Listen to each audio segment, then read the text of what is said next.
Sebelumnya, perkenalkan nama saya Restiani. Di sini saya akan menjelaskan mengenai pendahuluan. Internet sudah menjadi salah satu kewajiban dalam hidup saat ini. Kemudahan yang ditawarkan internet semakin membuat manusia terlena. Internet menghubungkan setiap penggunanya, tidak ada batasan waktu, wilayah, ataupun gender. Kebutuhan akan teknologi jaringan komputer semakin meningkat. Selain sebagai media penyedia informasi, melalui internet pula kegiatan komunitas komersial menjadi bagian terbesar dan pesat pertumbuhannya serta menembus berbagai negara. Bahkan melalui jaringan ini, segala macam informasi di dunia bisa diketahui selama 24 jam melalui dunia internet atau bisa juga cyberspace.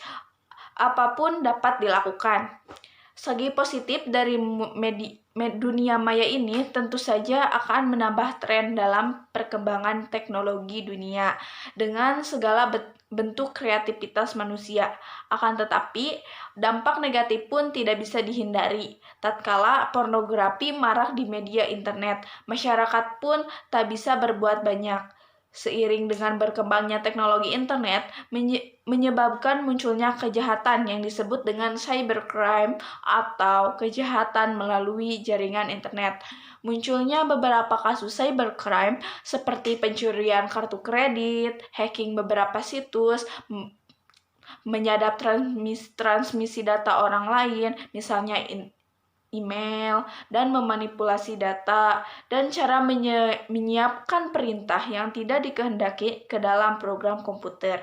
Adanya cybercrime telah menjadi ancaman stabilitas, sehingga pemerintah sulit mengimbangi teknik kejahatan yang dilakukan dengan teknologi komputer, khususnya jaringan internet.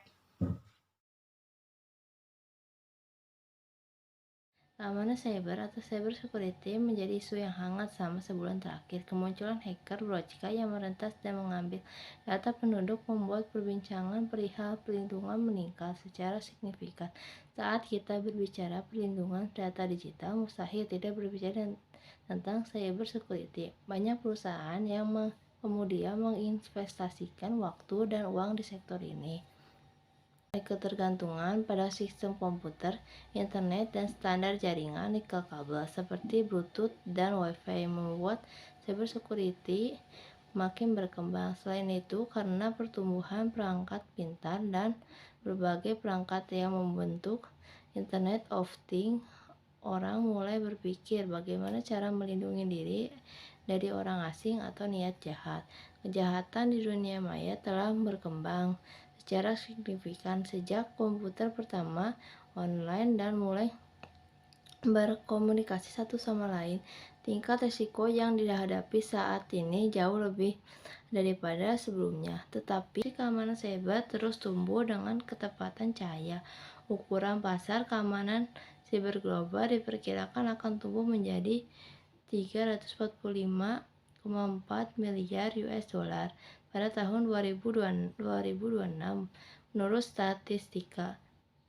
Ransomware adalah salah satu ancaman paling umum terhadap keamanan data organisasi dimanapun dan diperkirakan meningkat. Reaper adalah contoh pertama perangkat lunak, antivirus, dan program yang mengaplikasikan diri sendiri menjadikan worm komputer pertama. Reaper adalah contoh pertama. Czechoslovakia menciptakan versi pertama antivirus Node pada tahun yang sama. Dengan internet menjadi tersedia untuk umum, lebih banyak orang mulai menempatkan informasi pribadi mereka secara online. Entitas kejahatan terorganisasi melihat ini sebagai sumber pendapatan potensial dan mulai mencuri data dari orang dan pemerintahan melalui web pada pertengahan 1970-an. Keamanan informasi terus berkembang. Sayangnya begitu pula virus. Assalamualaikum warahmatullahi wabarakatuh. Perkenalkan, nama saya Regita Hardia Cahyani dengan NIM 220106215. Di sini saya akan menjelaskan tentang pengertian dari cyber. Cyber adalah kerusakan jaringan berbasis komputer atau yang melibatkan komputer dan jaringan. Pengertian lain dari cyber adalah pelanggaran yang dilakukan baik oleh sekelompok maupun perorangan yang dapat merugikan baik secara fisik, mental, dan materi korban. Cyber ini biasanya menyerang seperti chat, kemudian ada email, dan Bluetooth. Kemudian ada cyber attacks, yaitu jenis kerusakan yang biasanya digunakan oleh suatu negara, kelompok maupun organisasi untuk mengambil informasi dari komputer. Itu biasanya digunakan secara langsung untuk merusak, kemudian mencuri dan menghancurkan data korban.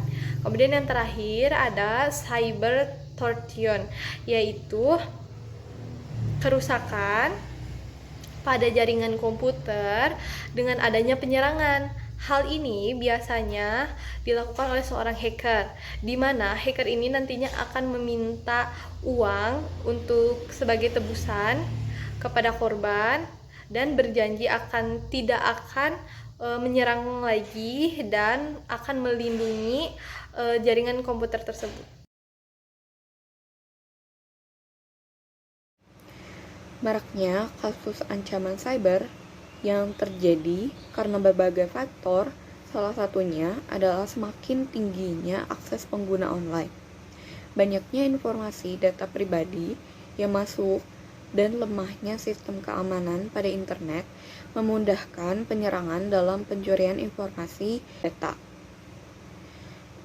Meningkatnya pemanfaatan teknologi internet juga menjadi tantangan baru dalam perlindungan data pribadi, terutama pada pengumpulan, pemanfaatan, dan penyebaran data pribadi seseorang. Salah satu kerugian terbesar cybercrime adalah kehilangan data.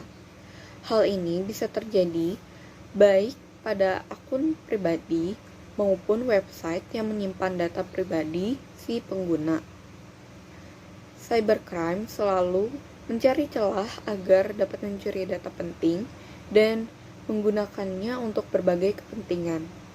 Kerusakan software dan program juga bisa terjadi akibat olah cybercrime.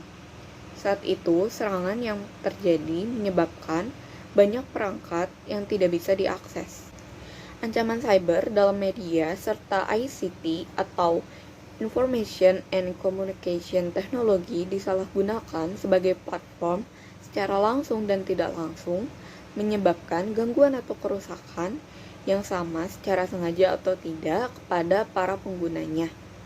Penipuan dan peretasan akun atau phishing yang memanfaatkan celah penggunaan teknologi digital, serangan DOS atau Denial of Service, DDoS atau Distributed Denial of Service adalah serangan yang mungkin bisa sering terjadi dalam kejahatan pengguna internet pada cybercrime. Dengan adanya internet, kita harus lebih waspada dan bijak untuk berhati-hati karena semakin tinggi resiko yang akan dihadapi, terutama pada ancaman cyber.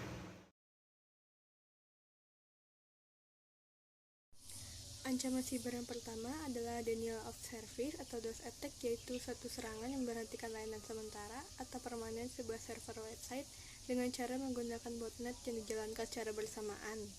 Membanjiri permintaan request server agar tidak dapat terhubung, membanjiri pesan CMP pada server dengan mengirimkan paket-paket yang sudah rusak oleh sang attacker. Serangan ini menyebabkan kerugian bagi klien.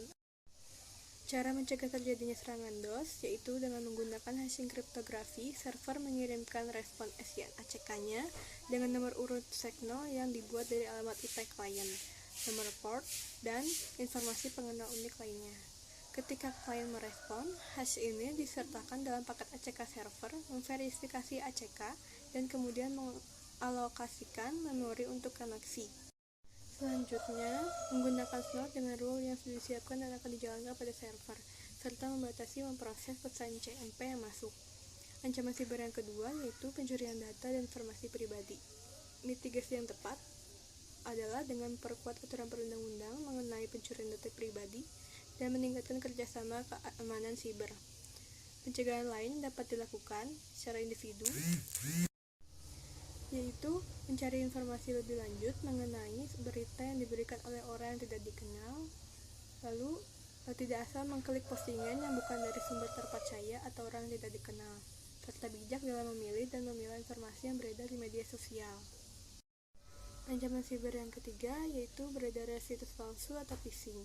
Phishing yaitu tindakan kejahatan media sosial dengan merekayasa isi konten dari suatu website sesuai dengan yang aslinya. Faktor dari terjadinya kejahatan ini adalah untuk meraup keuntungan pribadi secara ilegal dengan cara mendapat informasi pribadi mengenai alamat email, username, password, nomor kredit, dan data penting lainnya. Mitigasinya itu dengan cara memastikan nama pengirim email setiap kali ada pesannya masuk. Lalu, tidak asal klik link yang diberikan oleh orang yang tidak dikenal. Lalu, memastikan keamanan website yang akan diakses dengan cara melihat alamat website yang dituju apakah menggunakan HTTPS atau HTTP.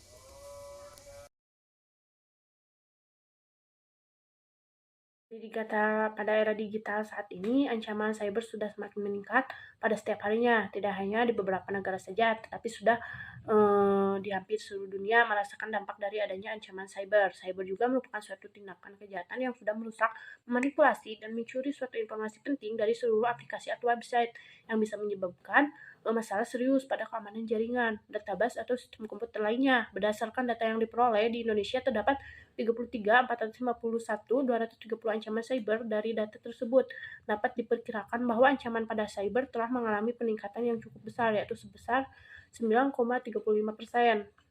Sejak awal tahun 2021 pada bulan Januari hingga pertengahan tahun pada bulan Juli terdapat 741.441.648 ancaman cyber yang terjadi berdasarkan datanya yang sudah diperoleh dari Badan Cybernya dan Sandi Negara. Peningkatan cyber yang terjadi pada tahun 2021 sampai 2022 itu mengalami peningkatan yang cukup besar juga, yaitu sebesar 6,15%. Kemudian ada memerangi kejahatan komputer. Diskusi cybercrime, masalah dalam deteksi penuntasan kejahatan komputer menurut Jan Love, kelahiran teknis tidak lagi bertindak sebagai penghalang masuk ke cybercrime. Memang hacking lebih jauh rumitnya daripada beberapa tahun yang lalu. Kemudian hacking lebih murah dari sebelumnya pada era cloud computing untuk spam dan scan. Investigasi komputer bisa jadi sumber sebagai bukti forensik digital bahkan saat komputer tidak digunakan secara langsung yang tujuannya untuk kriminal. Metodologi investigasi cybercrime ada banyak cara untuk kejahatan dunia maya bisa terjadi dan penyidikan cenderung dimulai dengan alamat, namun belum tentu menjadi basis faktual di mana seorang penyelidik bisa menyelesaikan sebuah kasusnya. Yang kemudian ada legislasi karena undang-undang yang mudah dieksploitasi pada penjahat dunia maya menggunakan negara berkembang.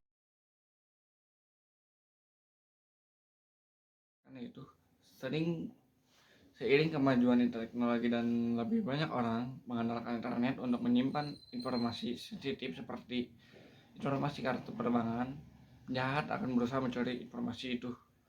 Kejahatan cyber menjadi ancaman bagi orang di seluruh dunia, meningkatkan kesadaran tentang bagaimana informasi dilindungi dan mengetahui taktik yang digunakan penjahat cyber untuk mencuri informasi itu penting di dunia sekarang ini. Adapun faktor yang mempengaruhi dan terjadinya ancaman cyber bagi peneliti ini diantaranya untuk meraup keuntungan yang tinggi dari jumlah traffic pada situs hoax yang beredar, juga mencuri data pribadi untuk dijual kembali demi keuntungan pribadi, lemahnya keamanan pada server sehingga rentan diserang oleh pelaku, dan meningkatnya human error dari peningkatan penggunaan media online. Solusi pencegahan yang dapat dilakukan dalam menghadapi ancaman cyber itu dengan cara memperkuat aturan perundang-undangan, mengenai pencurian data pribadi. Meningkatnya kerjasama keamanan cyber menjadi salah satu strategi yang dapat dilaksanakan pemerintah Indonesia, diharapkan dalam menyelenggarakan kerjasama baik bilateral maupun multilateral, terutama terkait bidang keamanan cyber dengan negara lain. Kerjasama antara pemerintah dengan pihak swasta diharapkan dapat ditingkatkan guna mendorong pertumbuhan ekonomi dan teknologi keamanan cyber. Pencegahan lain yang dapat dilakukan secara individu yaitu dengan mencari informasi lebih lanjut mengenai berita yang diberikan oleh orang yang tidak dikenal dalam menggunakan sosial media. Kemudian tidak mengklik postingan yang bukan dari sumber terpercaya atau orang yang tidak dikenal, serta bijak dalam memilih dan memilah informasi yang beredar di media sosial.